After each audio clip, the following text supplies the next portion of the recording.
राज्य विधिमंडळाच्या अर्थसंकल्पीय अधिवेशनात आज विधानसभेचं कामकाज लक्षवेधी सूचनांनी सुरू झालं।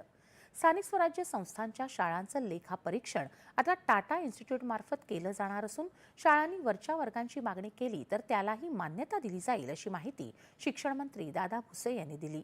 याआधी महापालिका शाळांचं सर्वेक्षण टाटा इन्स्टिट्यूटकडून करावं अशी मागणी राज्यमंत्री माधुरी मिसाळ यांनी केली होती। याबाबतची लक्षवेधी सूचना रईस शेख यांनी मांडली होती। कोल्हापूर महापालिका हद्दवाढीचा प्रस्ताव नव्यानं शासनाकडे सादर झाला आहे। मात्र जनगणना प्रक्रियेत हद्दवाढ करता येईल का हे तपासून पाहिलं जाईल अशी माहिती नगरविकास राज्यमंत्री माधुरी मिसाळ यांनी दिली। याबाबतची लक्षवेधी सूचना राजेश क्षीरसागर यांनी उपस्थित केली होती। काळंबावाडी धरणातील पाणीपुरवठा योजनेबाबत प्रगतीचा आढावा घेण्यात येत आहे असं मंत्र्यांनी सांगितलं। नाशिक जिल्ह्यातील चांदवड तालुक्यात खरेदी केंद्रावर पर तालुक्यातील खासगी व्यापारी कंपन्यांकडून मका खरेदी केल्याप्रकरणी नाशिक जिल्हा पणन अधिकाऱ्यांना त्वरित निलंबित करण्यात येईल अशी घोषणा अन्न आणि नागरी पुरवठा मंत्री छगन भुजबळ यांनी विधानसभेत केली। याबाबतची लक्षवेधी सूचना राहुल आहेर यांनी उपस्थित केली होती।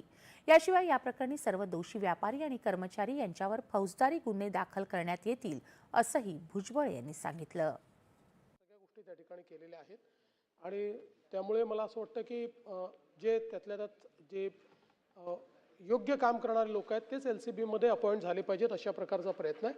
आणि अशी कुठनं तक्रार आली तर त्या तक्रारीवर आपण कारवाई करतोच। आता दादांनी जो प्रश्न विचारला त्याच्यामध्ये मुळामध्ये दादा त्याच्यात आम्ही आता हे जे म्हणजे याच्यात 3 इसम आहेत।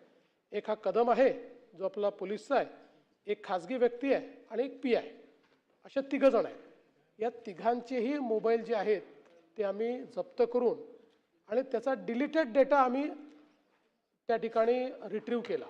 कारण अनेक वेळा असे व्यवहार हे डेटात सापडत नाही, ते डिलीटेड डेटामध्ये सापडतात।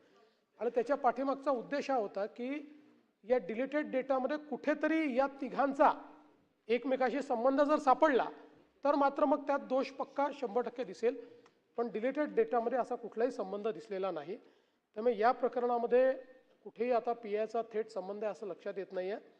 तथापि आपण ज्या अन्य काही गोष्टी या ठिकाणी सांगितलेल्या आहेत त्या देखील जरूर तपासून पाहण्यात येतील। प्रश्न क्रमांक 3। विधान परिषदेच्या कामकाजात आज नियम